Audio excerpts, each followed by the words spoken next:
Ei, aleluia, Sheba. Levanta tuas mãos. Obrigado, Senhor, Pai, o Senhor tocando pessoas aqui agora, Pai, no nome de Jesus. No nome de Jesus, a tua unção tocando pessoas aqui agora, Pai, no nome de Jesus. Oh, recebendo, Pai. Recebendo, Pai, da tua parte, Senhor, no nome de Jesus. Aleluia, glória a Deus. Aleluia, aleluia. Deu para aquecer um pouquinho?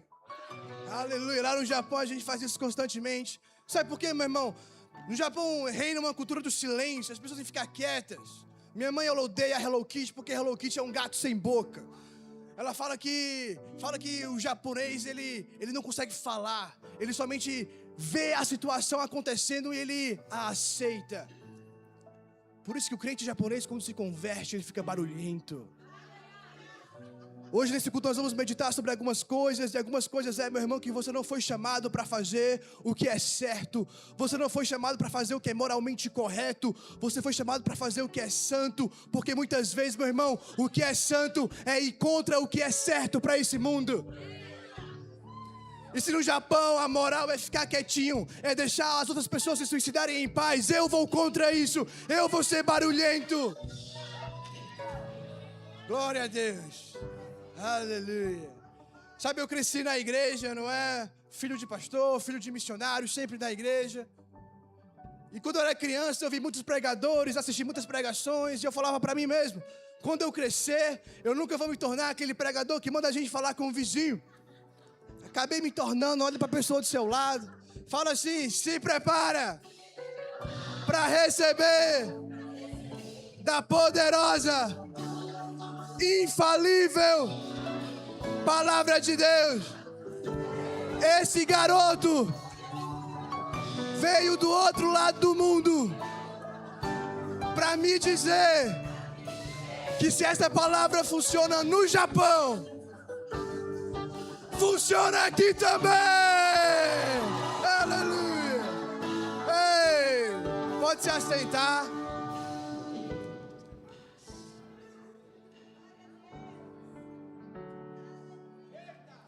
Oh, glória a Deus. Deus é bom demais.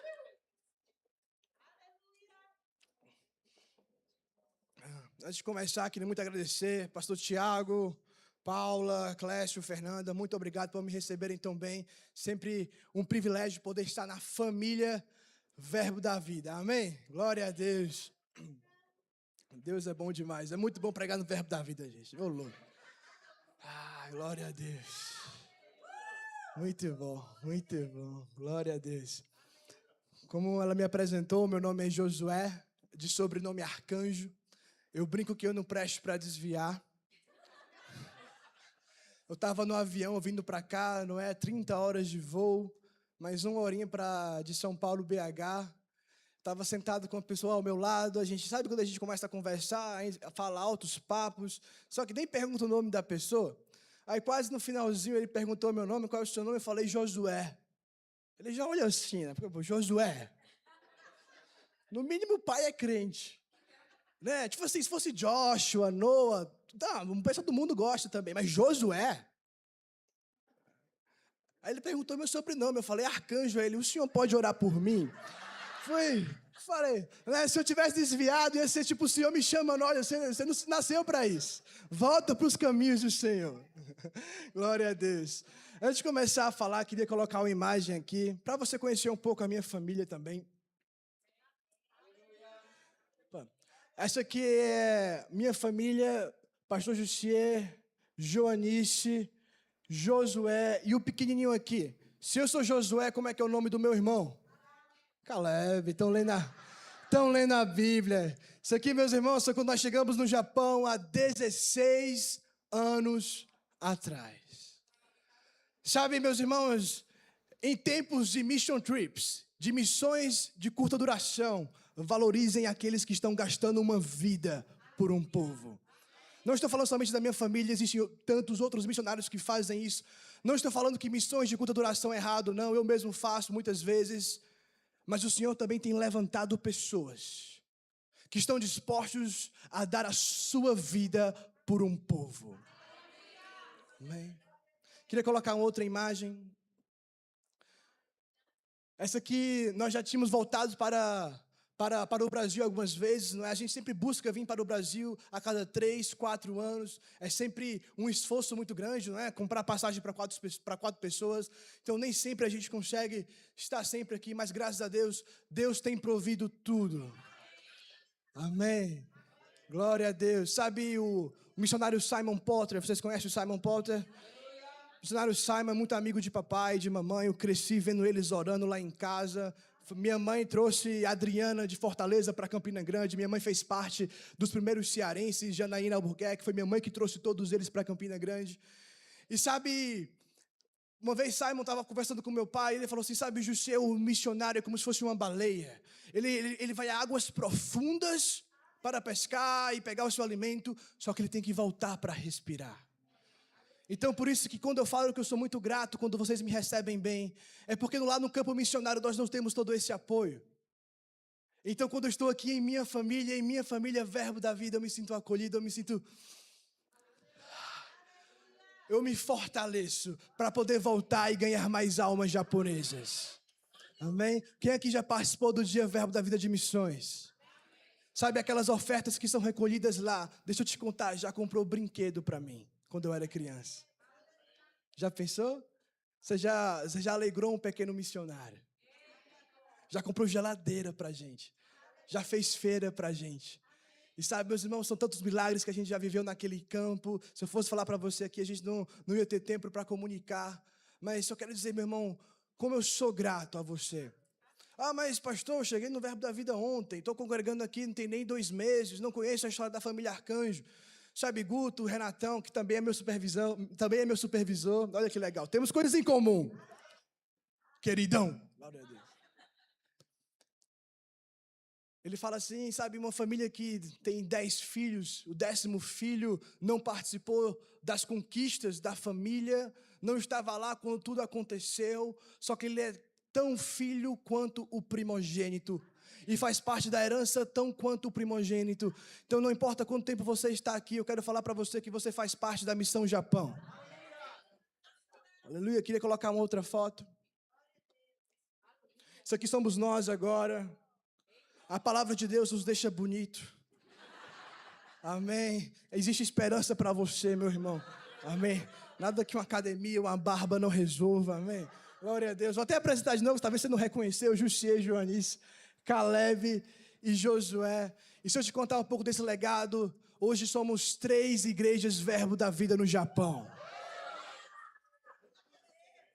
Em um país onde 125 milhões, onde apenas 0,4% se diz ser cristãos, nós já temos 2 escolas bíblicas. Está vendo o rema? Se eu te contar, e se eu te contar que nós já temos professores nacionais? nós temos professores 100% japoneses dando aula nas nossas escolas. Oh, glória a Deus. Você consegue imaginar um pessoalzinho do olhinho puxadinho falando a palavra da fé? Uma vez me perguntaram se eles são verbo da vida, se eles correm também. Não corre, corre também. Corre também, lá os japinhas correm. Glória a Deus, glória a Deus. Que alegria, pessoal. E antes de continuar, eu queria falar um pouco sobre o Caleb. O Caleb, ele está embarcando em uma jornada. Ele foi para o Japão com 2 anos de idade. E é a primeira vez que ele vai vir para o Brasil em março e vai morar em Campina Grande por 1 ano, fazendo escola de ministros. Amém? Para voltar mais equipado. Ele falou, eu quero entrar na faculdade, mas antes eu quero fazer a escola de ministros também. Ele já é graduado no Rema, mas ele falou, não, eu também quero escola de ministros. E sabe, vai ser muito engraçado, porque é a primeira vez que ele vai morar no Brasil. Ele sempre vem a passear, mas morar vai ser a primeira vez. E se o choque cultural comigo é grande, que sair com 8, imagina com ele, não é? Uma vez ele estava no JPN, alguns anos atrás, pessoas chegaram para ele e falaram, nossa, Caleb, eu sou amigo do Josué e tal. Aí ele olhava para a pessoa e falava, não é não, eu não te conheço. Aí a pessoa, não, a gente conversa no Instagram e tal, de vez em quando eu sigo ele. Aí ele, então você é um colega. Ele é bem direto, né, no japonês, as pessoas às vezes assustam.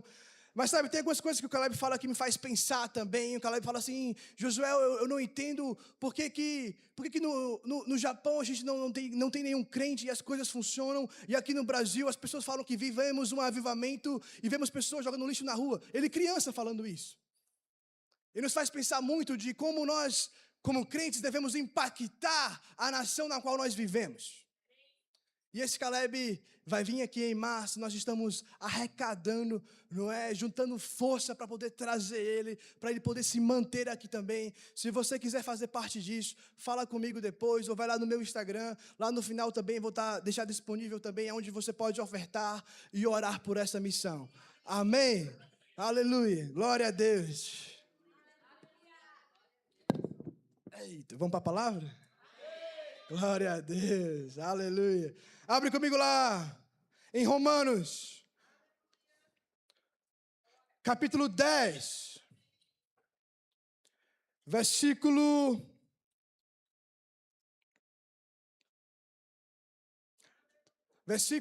12. Pois não há distinção entre judeu e grego, uma vez que o mesmo é o Senhor de todos, rico para com todos os que invocam. Por quê? Todo aquele latino que invocar o nome do Senhor será salvo. Não. Todo aquele de língua inglesa será salvo. Diz o seguinte, todo aquele que invocar o nome do Senhor será salvo, como, porém, invocarão aquele em quem não creram?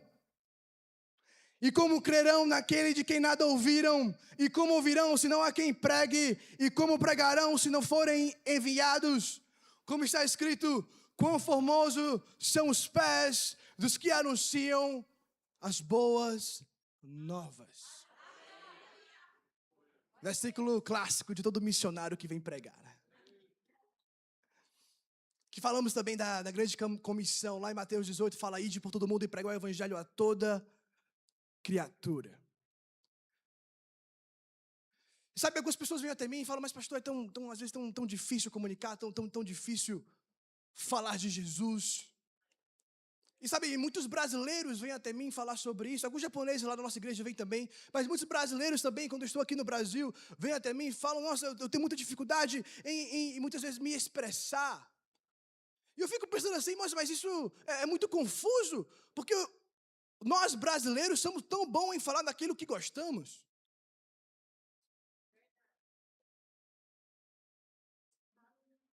Pausa. Aleluia, glória a Deus. Pausa meu tempo aí. Eu quero os 3 minutos de volta. Ei, aleluia. Tá falando sobre o quê?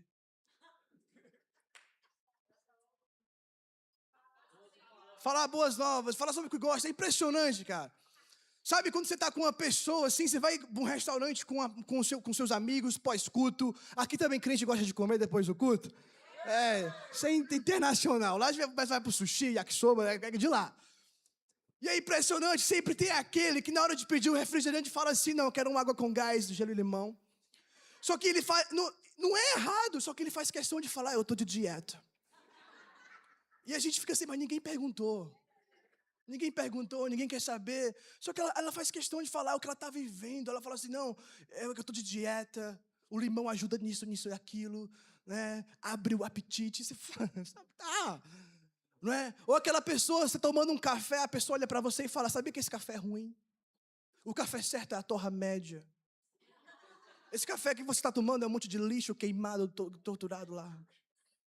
Você fica até meio constrangido de tomar o café. Pô, só quero tomar meu café. Ou sobre roupa, não é? Sobre maquiagem. As pessoas conversam. E a verdade, meu irmão, é que nós falamos daquilo que gostamos. Se não falamos de Jesus, é porque talvez não gostamos tanto dele assim. Porque todo mundo prega alguma coisa todos os dias. Todo mundo prega alguma coisa todos os dias.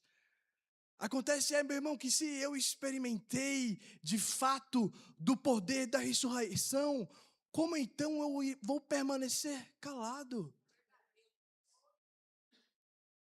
Não, mas deve haver alguma técnica. Você como missionário, você com certeza deve conhecer as 3 chaves do evangelismo, as 5 chaves para conquistar uma alma.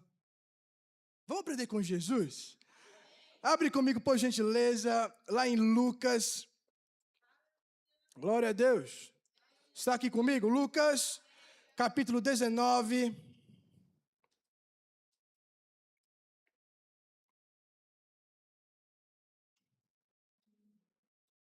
Lucas, capítulo 19, vamos ler a partir do versículo 1.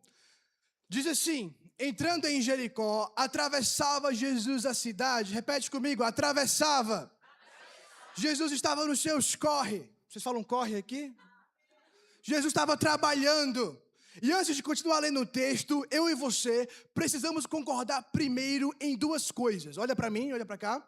Primeira, você concorda comigo que Jesus foi o homem que teve o trabalho mais importante da face da história, da face do planeta Terra? E que nunca vai existir alguém com uma missão, com um trabalho mais importante do que ele teve. Você concorda mesmo? Quem não concorda, fale isso agora, ou fica até o final da pregação em silêncio. Concorda com isso? Vamos para o segundo ponto, então. Então você concorda que já que a missão dele foi a mais importante da história, logo o seu tempo foi o mais precioso que já existiu e que vai existir. Concorda? Não é? Sabe aquela expressão que empresário gosta de usar? Time is money. Tempo é dinheiro. Se a gente for colocar no tempo de Jesus, você concorda comigo que nem toda a riqueza que já existiu na terra poderia comprar o tempo dele? Porque ele veio para fazer a missão mais importante da história. Concordamos nesses 2 pontos? Certeza? Então vamos continuar lendo. Eis que um homem chamado Zaqueu, maioral dos publicanos e rico, procurava ver quem era Jesus, mas não podia, por causa da multidão, por ser ele de pequena estatura. Então, correndo adiante, subiu um sicômoro, a fim de vê-lo, porque por ali havia de passar. Quando Jesus chegou àquele lugar, olhando para cima, disse-lhe, Zaqueu, desce depressa, pois me convém ficar hoje em tua casa. Olha para mim. Continuando, depois que a gente continua e lê o texto até o final, a gente percebe que salvação chegou à casa de Zaqueu. E não somente a Zaqueu, mas todos aqueles ao redor. A Bíblia fala que Zaqueu ele se arrepende, devolve tudo aquilo que ele tinha tirado a mais, que ele tinha roubado.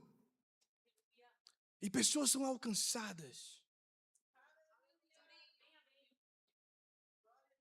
Mas sabe, pessoas vêm até mim e falam, não, pastor, você não entende, meu tempo é corrido. Eu sei, meus irmãos, vivemos uma vida corrida. Acordamos cedo, trabalhamos, voltamos para almoçar, tem as crianças, tudo mais. Vivemos, é a vida. A Bíblia fala, aquele que não trabalha, que não coma. O trabalho é válido, é importante. Mas, meu irmão, toda vez que você fala assim, nossa, eu não tenho tempo para anunciar, não tenho tempo para fazer o que Jesus me chamou para fazer, você está automaticamente falando que o seu tempo é mais precioso do que o de Jesus. Você está abrindo a sua boca e falando que a sua missão é mais importante do que a redenção. E como é que foi que Jesus alcançou esse rapaz? Qual foi as técnicas de evangelismo que ele usou? Convidou para jantar.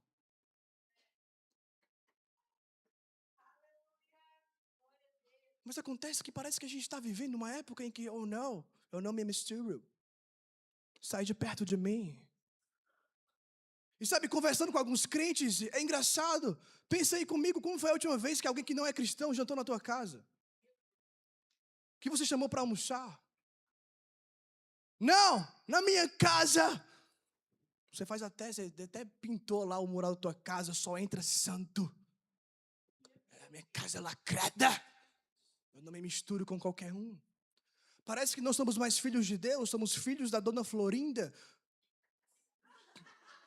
Não se misture com essa gentalha. O meu tempo para conversar com alguém, pagar o almoço de alguém, jantar com alguém. Não.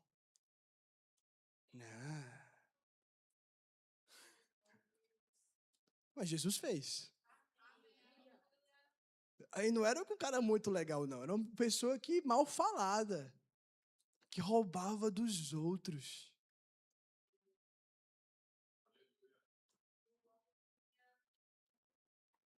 Glória a Deus. Aleluia. Sabe, uma das grandes coisas que tem atrapalhado o crescimento do evangelho é um pensamento que diz o seguinte: Jesus veio para me dar uma vida melhor. Jesus veio para me fazer uma pessoa melhor. Pessoas amam falar que a salvação veio para nos fazer uma pessoa melhor. Quando eu era criança, eu falei para você, cresci na igreja, e eu tinha o entendimento seguinte, que o testemunho mais legal, o pregador mais da hora, era o cara que tinha um testemunho mais zoado. Então assim, o pastor ele ia anunciar o pregador e falava: vai subir aqui agora, ex-macumbeiro, bruxo, fazia rituais satânicos, mas Jesus o alcançou. E aí a igreja, aí o pregador, Não é? E a gente, parece, né, que o currículo do pregador é o passado dele, né? Ele faz questão de falar o currículo do pecado do cara, porque isso aí vai falar, a salvação vai ter mais peso na vida dele. E aí quando eu era criança eu até pensava, caramba, nossa, eu queria ter um testemunho da hora, queria ter um testemunho legal. Amigo meu desviou, eu falei, o que é que tá fazendo aí, cara? Você nem gosta disso? Não, cara, eu tô criando minha história de pregador, peraí. Mas sabe o que é perigoso desse pensamento, da gente achar que a salvação veio para nos fazer uma pessoa melhor? Você começa a escolher quem precisa de Jesus ou não.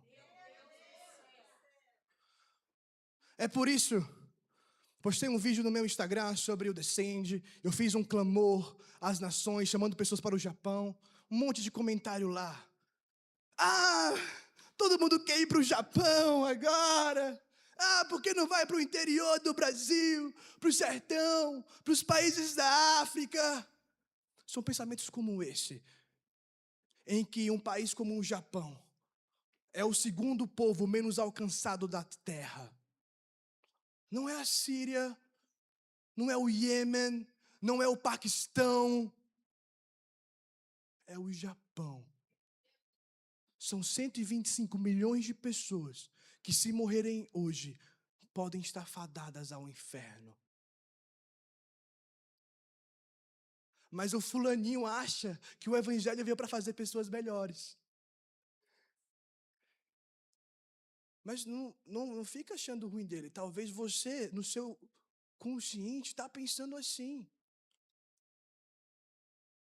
O evangelho não veio para te fazer uma pessoa melhor. O evangelho veio para te salvar.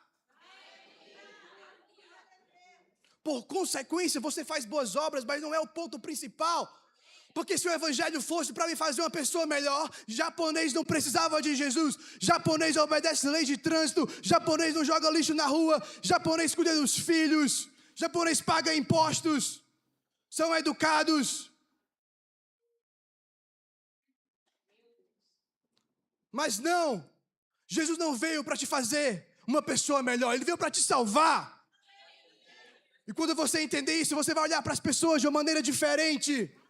Vai criar expectativa para conversar com pessoas, para ter relacionamento com pessoas.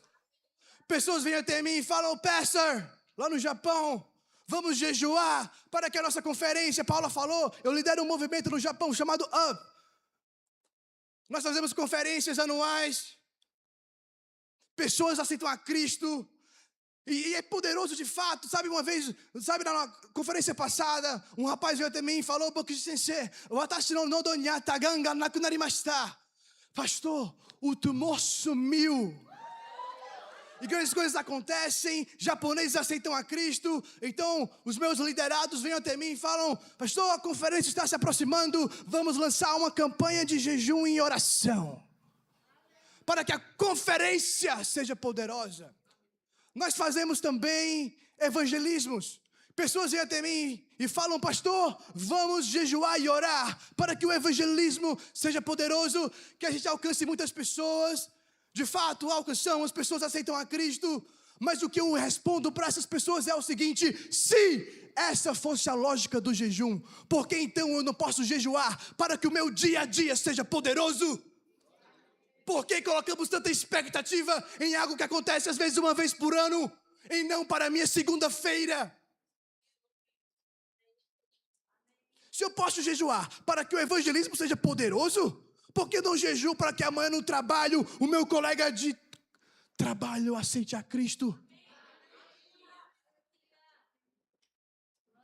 Não, é porque o Espírito Santo, então, ele escolhe a data que vai se mover? É o teu jejum, a tua oração que vai decidir isso? E é engraçado porque pessoas vêm até mim e falam, pastor, tanta expectativa para o evangelismo na rua que nós vamos fazer. Aí eu falo o seguinte, mano, que top, muito bom, mas sabe, evangelismo de rua, você vai ter ali no máximo 5 minutos para conversar com a pessoa. E eu olho para a galera e falo assim, meu irmão, é impressionante a tua fé. Tu tem tanta expectativa que tu vai alcançar alguém em 5 minutos, sendo que tu fica 8 horas por dia com pessoas e nada muda.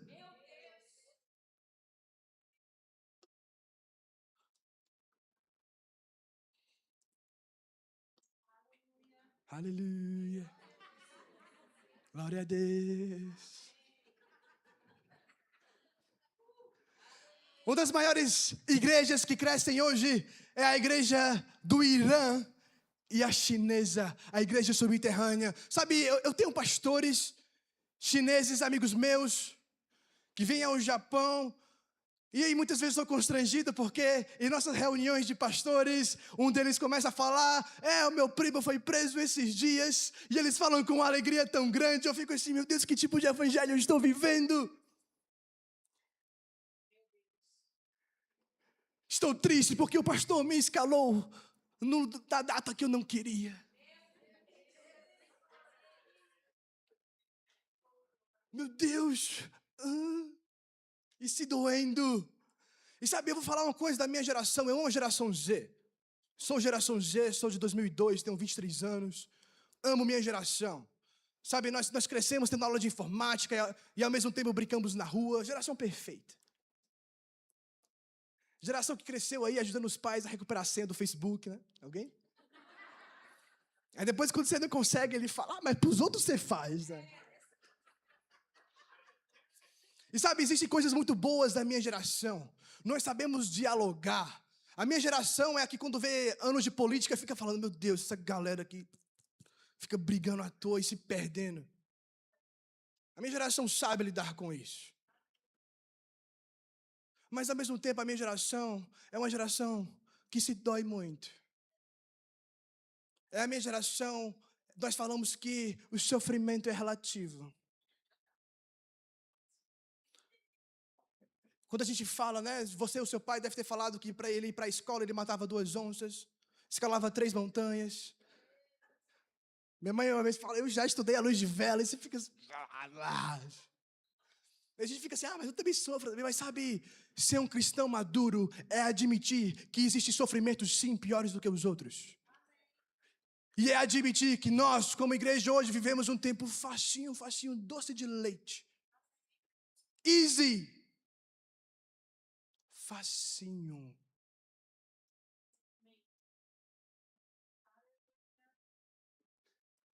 A igreja chinesa subterrânea são mais ou menos 130 milhões de crentes.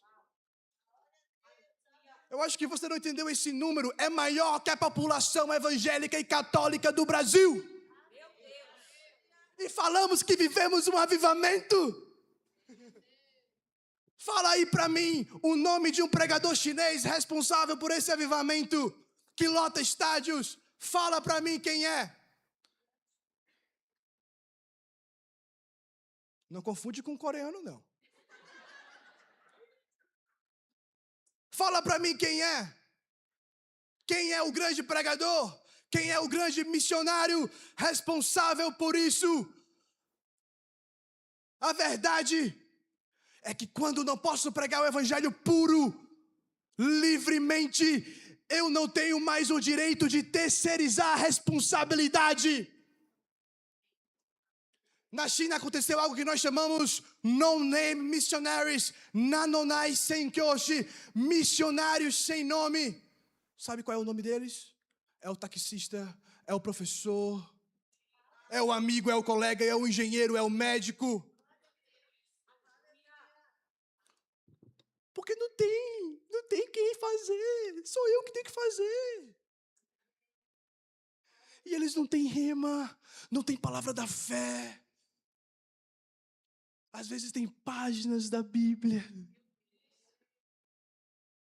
E isso os encoraja para compartilhar do Evangelho, mesmo correndo riscos.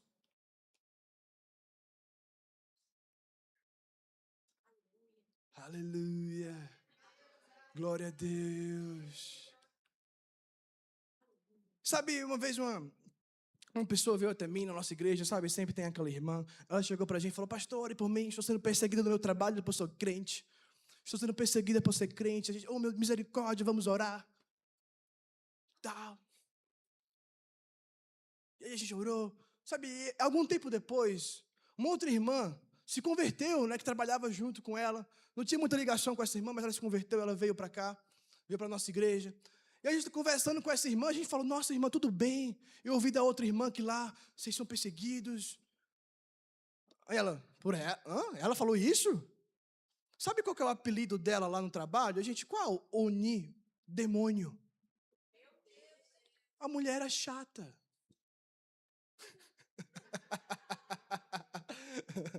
Teve gente que imaginou uma pessoa agora. Era chata. A Bíblia fala lá em Provérbios que aquele que ganha almas sábio é. Você pode agir sim com sabedoria, meu irmão.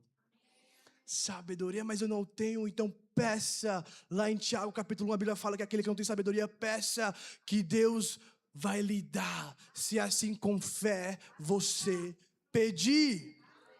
Eu tenho um amigo meu que estava afastado do evangelho, japonês, participou em uma das nossas conferências, foi avivado e recebeu uma palavra do Senhor de abrir um café. Ele é um barista excelente, um profissional excelente. Foi o que ele fez, ele abriu um café chamado Adam Coffee. Adam de Adão, porque ele fala que através do café deles, as pessoas vão se conectar com o princípio. E ele é barista muito bom, e por ser um ótimo profissional, ele consegue conversar com as pessoas E quantas vezes eu já ouvi dele falando: Josué, preciso comprar mais Bíblias, porque todo o ambiente de trabalho dele tem pequenos versículos, é esteticamente muito bonito. E ele fala: o corpo dele é tão bonito que as pessoas gostam de tirar foto e postar. Às vezes nem sabem o que estão postando, mas é um versículo que está lá. E ele contando Josué, pessoas vêm até mim e falam o que está escrito aqui, me estou me sentindo bem nesse ambiente. O que você tem, o que você é. Ele fala: é porque eu sou cristão. E quantas vezes ele falou para mim: Josué, hoje eu orei por muitas pessoas. Repete comigo: sabedoria. Meu irmão, o que foi que Deus lhe entregou? O que foi que Deus colocou em suas mãos? Sabe, o meu pai, pastor Jussi, é muito doido. Tem que ser, não é? Para levar a esposa, uma criança de 2 anos e outra de 8 para o outro lado do mundo. Sabe, meu pai, desde a época que ele morava no Brasil, ele não perdia uma oportunidade. Ele era conhecido por muitas vezes chegar um pouco atrasado nos seus compromissos, porque ele não perdia a oportunidade de pregar para alguém. E eu cresci vendo isso. Sabe, uma vez ele estava demorando para chegar em casa, e a moça que trabalhava lá em casa olhou para minha mãe e falou: Dona Jo, eu acho que ele está tendo um caso.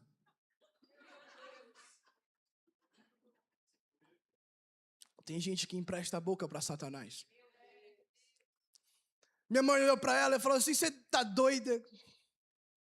Daqui a pouco ele vai chegar aqui com o maior sorrisão dizendo: amor, uma alma foi salva. E o que aconteceu minutos depois? Meu pai entra em casa dizendo: Jô, se alegra comigo, alguém aceitou a Cristo. Ele trabalhava no banco também por uma época, então o trabalho dele era ir em empresas, negociar o empréstimo, etc. E ele amava fazer isso, porque ele falava: eu consigo conversar com tantas pessoas. Às vezes eu tinha que negar o empréstimo, mas ela saía com Jesus. E um dia colocaram esse homem de home office para trabalhar em casa. Imagina, minha mãe já estava assim: amor, eu sou crente, não preciso pregar para mim, tá bom? Nem estava pregando para as paredes. Então ele pensou: já sei. Então todo telefonema que ele recebia do trabalho, ele atendia assim: alô, Jesus te ama e eu também. Ele morreu para te salvar, no que eu posso te ajudar. E quantas vezes eu não entrei no escritório de papai, vi ele ajoelhado com o celular, no Viva Voz, levando alguém para Cristo. Porque depois da conversa, depois de resolver as coisas do trabalho, a pessoa falava: você disse que me ama? Como assim? Como assim? Como assim Jesus me ama? Aleluia. E eu cresci vendo isso. O problema é que a gente espera sentir algo para fazer. Pessoas olham para mim e falam: nossa, como você é corajoso, como você é ousado. Mal sabe que muitas vezes minhas pernas estão tremendo. Fiquei em frente ontem de 41 mil pessoas. As pernas estavam tremendo, é claro que estavam. Mas eu faço, mesmo sem querer, porque eu creio no propósito. Sabe, pessoas olham para mim e falam: Josué, que dom, what a gift you have.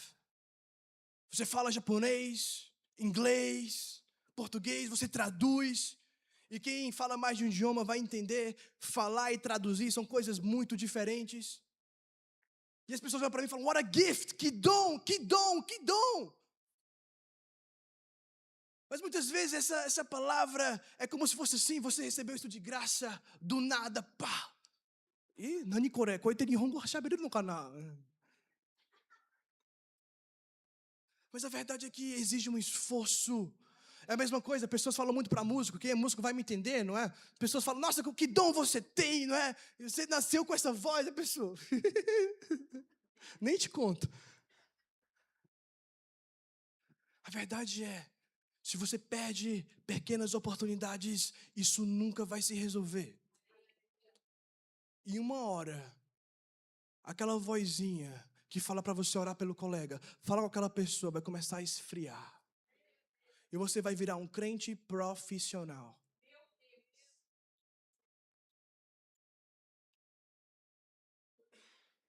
Pessoas falam, não, mas se Deus aparecer, like an angel, como um anjo, eu obedecerei. Mentira!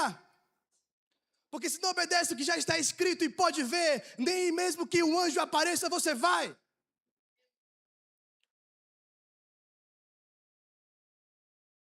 Infelizmente, a verdade é que temos visto pessoas preferindo dar o ouro e a prata do que ver o coxo levantar. Mais confortável. Pessoas às vezes ofertam em missões com aquele sentimento de não em missões, mas com o sentimento de, pelo menos eu estou dando. Pessoas preferem pagar do que elas mesmas abrir a boca. É mais fácil. É mais fácil deixar o departamento de evangelismo fazer.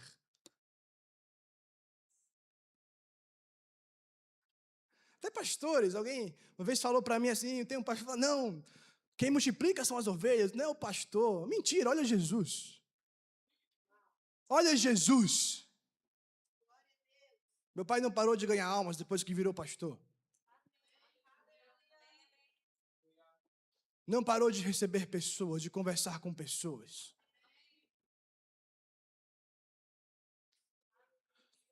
Vamos encerrar, abre comigo lá em Marcos. Você ainda me ama? Era a palavra que você estava esperando ouvir? Glória a Deus. Marcos capítulo 10, versículo 46.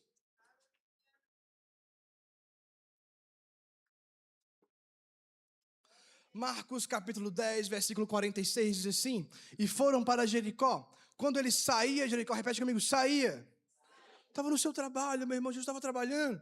Justamente com os discípulos e numerosa multidão, Bartimeu, cego mendigo, filho de Timeu, estava sentado à beira do caminho e ouvindo que era Jesus o Nazareno, pôs-se a clamar, Jesus, filho de Davi, tem compaixão de mim. E muitos o repreendiam para que ele se calasse, mas ele cada vez gritava mais, filho de Davi, tem misericórdia de mim.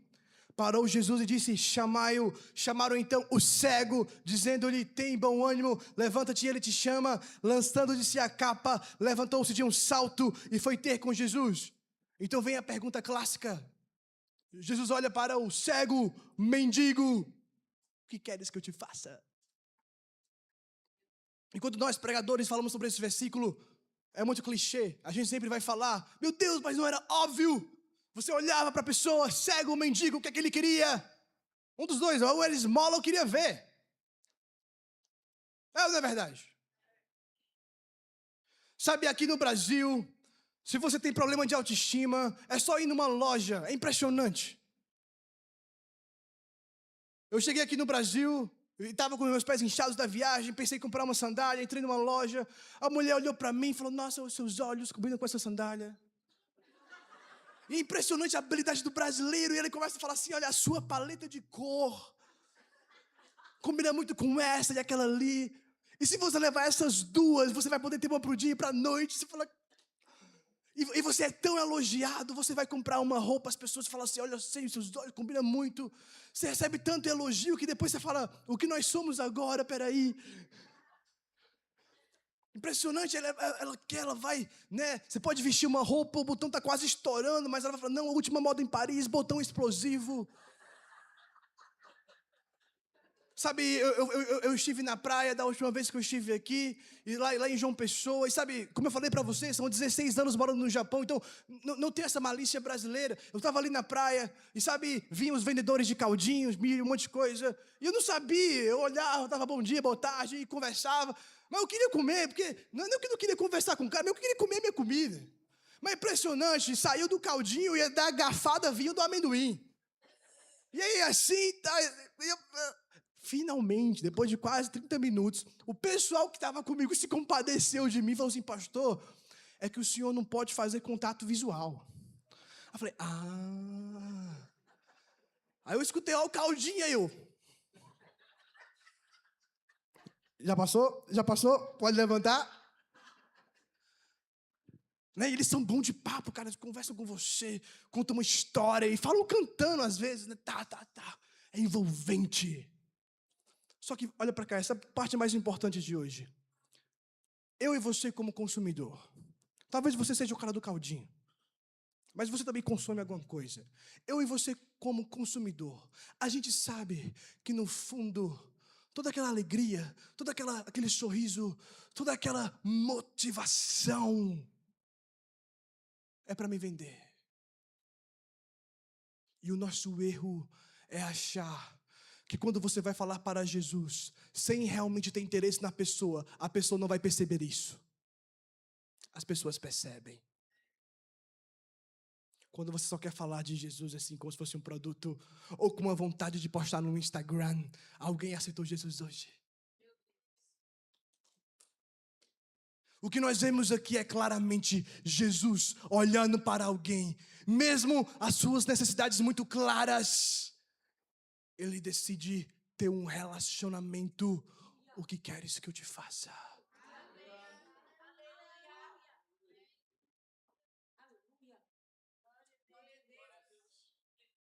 Mas muitas vezes na sua correria, você não sabe o que o seu colega está precisando, o que a sua família está precisando.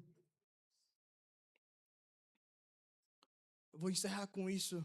Sabe, uma senhora chegou até nós na igreja. Sabe, sempre tem aquela senhora. Ore pelo meu marido não é crente. E sabe aquela senhora que leva os filhos para a igreja, sabe? Sim, é muito lindo e tudo mais. E ela sempre vem ao pastor e fala, pastor, ore pelo meu marido, ele bebe. E a gente ora pelo marido. E pá, não é aquela coisa. Um dia, o marido dessa senhora se converteu. Muito tempo depois. E eu pude conversar com ele, eu perguntei, pai, por que você demorou tanto, cara? O que aconteceu? Não é porque isso, a tua mulher, cara, vindo para a igreja todo esse tempo, orando por você. Ele olhou para mim e falou, sabe, pastor, é porque eu não entendia como a minha mulher dava mais valor a um homem que ela via uma vez por semana do que a mim.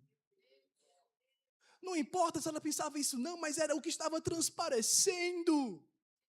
Ele falava, eu trabalho de segunda a sexta para manter, sou eu que pagava as conferências, sou eu que pagava as coisas, e nos finais de semana, ela levava meus filhos para a igreja, eu nem conseguia vê-los. Repete comigo, sabedoria. Sabedoria. Às vezes você está orando por coisas que é assim, ó, para você resolver. Ele só queria ter comunhão com a esposa. E agora imagina durante essa comunhão, ela conversando com ele. Talvez um dia chamar o pastor para almoçar e conhecê-lo. E jamais não seria mais um estranho. Sabedoria. Mesma coisa na escola, no trabalho. E eu vou te falar, meu irmão, se a chama por alma se apagou em você, ainda dá tempo de você aquecê-la. Ainda dá tempo de você aquecê-la. Estava eu e os meus colegas, fomos para a praia. E sabe, eu recebi um telefonema que me deixou muito triste. Alguém já ficou triste aqui recebendo um telefonema? Me deixou devastado. Era uma falsa acusação, sabe, que eu estava recebendo. Estava muito triste, muito cabeça baixa. E quando eu voltei para onde os meus amigos estavam, eles estavam conversando com um japonês. O japonês estava lá com uma latinha de cerveja na mão, assim, conversando. E eu não estava, a gente se aproximou, não estava entendendo o que esse cara estava falando. Até que a gente percebeu que ele era surdo. Era surdo e estava bêbado, não dava para entender mesmo. Eu estava tão indignado daquela ligação que eu recebi, tão triste com aquilo. Mas quando eu vi aquela situação, subiu uma indignação dentro de mim. Eu olhei para os meus amigos e falei, cara, tu já viu algum surdo ouvir? Eu falei, ver não. E ele falou, e tu, Josué? Cara, eu já li, eu sou fãzaço do T.L. Osborne, Jânio César, essa galera toda, amo eles. Eu falei, cara, mas eu nunca vi, não, mas eu creio. A gente olhou para nós quatro, olhamos um para o outro e falamos, vamos orar. Meu amigo estava com um crucifixo. A gente pegou o celular e começou a escrever pelo celular para ele poder ler. E nisso a gente já tinha conversado uns 30 minutos, porque ele gostava de futebol também, a gente conversando. E ele falou: o que vocês estão fazendo aqui? A gente: não, nós somos cristãos. Ele: aí ele fez assim. A gente: isso mesmo, a cruz.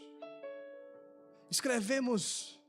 Meu amigo estava com um crucifixo na orelha. A gente falou: sabe por que está vazio? Porque ele ressuscitou. E se o Senhor permitir, o poder que fez ele ressuscitar vai curar o Senhor.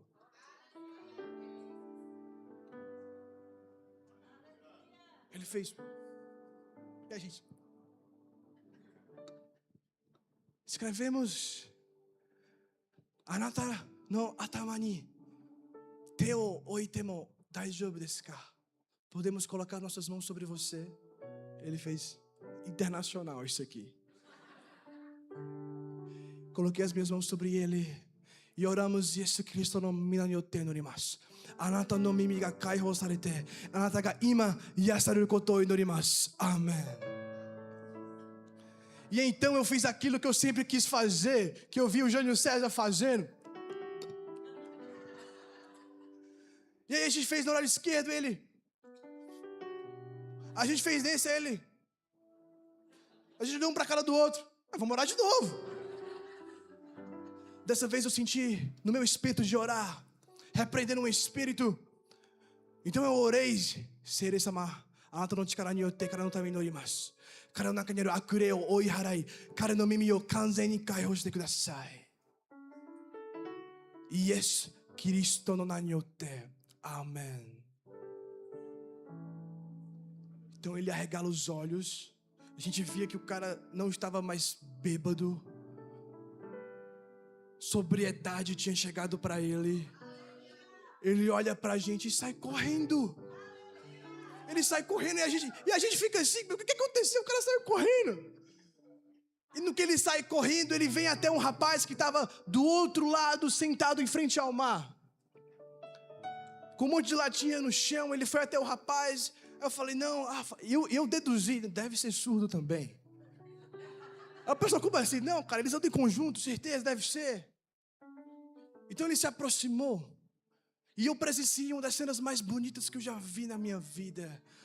Ele se aproxima do rapaz, coloca as mãos na orelha dele e faz assim.